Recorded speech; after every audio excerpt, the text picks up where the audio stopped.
So the other burning issue, obviously, is the planned protest, which is supposed to commence on Thursday, which is the first day in the month of August, and last for 10, 15 days. Some people say 10, some people say 15.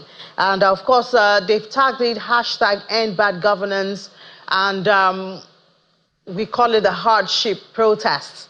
And we'll see if perhaps there are ways that this could be averted. My guest yesterday, talking about this issue, had said this is not a time for palliatives. But I wonder what we would hear today. We have joining us for that conversation Dr. Moye Chukwuka. He is a social innovator, and he shares his thoughts on the planned protest. Dr. Chukwuka, good afternoon, and thank you for your time. Hey, thanks for having me. Great. So you're a social innovator. So I guess you have some social measures that we could use to calm nerves at this time. Yes, thank you again. I think at the end of the day, we've had all sorts of debates regarding even, if this protest is necessary in the first place. That why are people coming out to protest? The short answer is yes. This is a democratic era, and part of democracy and key features is that expression, allowing people to express themselves. And I think that even the president recognizes that. He's an advocate for that. So that's the first thing I want to say. I think the second thing I'd like to say is that it's important for everyone to understand the cause or the triggers for this protest. Why do people want to come out? It's frustration.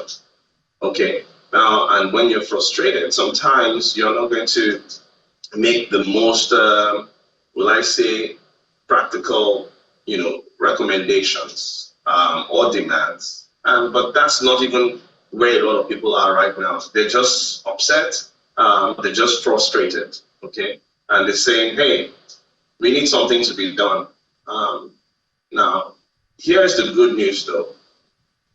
Even though the protest hasn't started, there are reactions from the government. The government is saying, we've been telling you we hear you, and we want to show you that we really hear you. Okay, and we've started to do certain things to prove that we hear you. Is it too late? I think that government should do more. Now, one of the things that a lot of people, I conduct research all the time. And one of the reasons, one of the things that people are saying on the field is that the government sometimes appears insensitive. Now, to sort of close that gap and appear more sensitive, you must engage. Government must increase its engagement, because you may come up with a lot of policies, but at the end of the day, if people are not hearing about it, if people don't know the impact, they will respond the way they deem fit. So I think that's one thing I would say, and then I'll probably add that another missing link. One of the things that people don't appreciate, which the government needs to spend more time on, is education. The reality is that there's some of these things, some of these macroeconomic issues that you deal with, through policy at federal level, but a number of them that you deal with at sub-regional levels. Okay, people at this point, they don't want to hear. But if somebody was communicating to them, they will probably begin to sort of have a better appreciation of the game plan. If you go on the street today and you ask people, what is the agenda of this administration? What is their plan?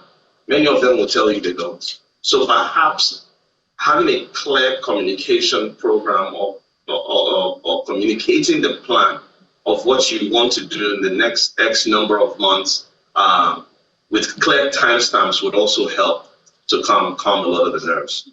Yeah, but one would say, I don't know if you heard the last guest. So even though we have this crude to be sold in Naira, which makes a lot of Nigerians expectant, even the implementation of that now is being questioned, because it seems a lot of Nigerians have lost trust for the government. So even when they make pronouncements, policies that sound promising, implementation over the years have left a whole lot to be desired.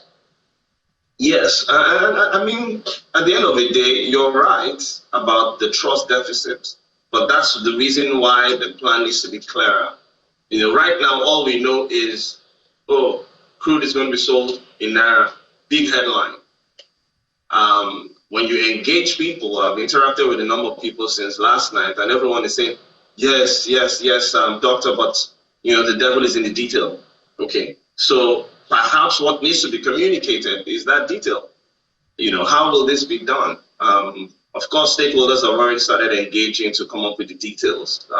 But at the end of the day, that clarity is what helps, to sort of reduce that trust deficit. Let's remember that some of these inefficiencies in governance did not start today. It's something that has sort of accumulated over the years. So it's not something that you can just, I guess, use a magic wand and it goes off, instantly. But the moment the government indicates or displays more sensitivity, I think it will go a long way to calming the nerves. What sensitivity do you think could help at this time? So the communication is key. I think that, when you interact with a lot of consumers on the street, a lot of them are saying, oh, finally, because of protest, they're now hearing us. So perhaps a lot of the things that are being reeled out now should have come earlier. So that communication is key, and periodic engagement. Let there be clarity. That consistency will make a massive difference. A lot on the street are arguing. And we've not heard anything in a long time. But even when they complain, it almost seems like, oh, the government is just, forget them. So I think that continuous engagement will help calm nerves. It will also help to sort of reduce that trust deficit.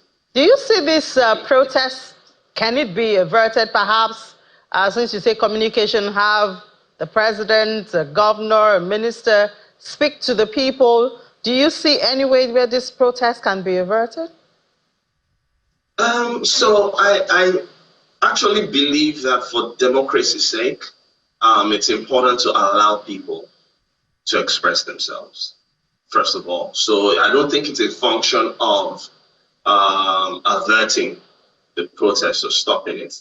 There are many people that, of course, out there, most people say that, oh, Mr. President himself is known for protesting, that he's the chief protester. So he's aware, right? At the end of the day, for him, for everybody, to be honest, the most important thing is that it is peaceful, okay?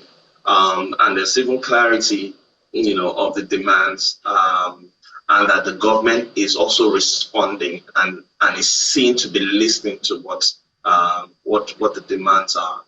But to avert it, many people don't understand, what that means, because as far as they're concerned, they can't afford to buy food to eat, okay? And no one has come to explain anything to them. So even some of the analysis that we're having right now on air, a lot of people on the street are not hearing it. They haven't heard it. Well, a lot of this, and that's why I talked about communication earlier. Things need to be formatted in bite sizes, in the right format, in the right language, and disseminated to the common man for everyone to understand that, okay, there's actually a plan. And more importantly is that after you've communicated the plan, that you're communicating the progress, because again, you talked about trust. We've had plans for years.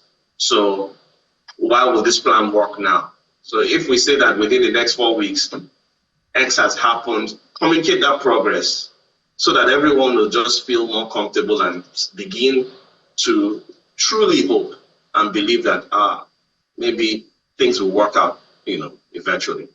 All right, sir. We certainly hope things will work out eventually, whether there's a protest or not. Thank you so much for your time, social innovator, Dr. Moyin Chukwuka. Thank you for sharing your Thank you thoughts very with much. us. Thank you. Let's take a break now. When we come back, we head to the markets. We see results coming in everywhere. I think the most interesting one at this time would be that the livestock stocks have been soaring after the creation of the Ministry of Livestock Development.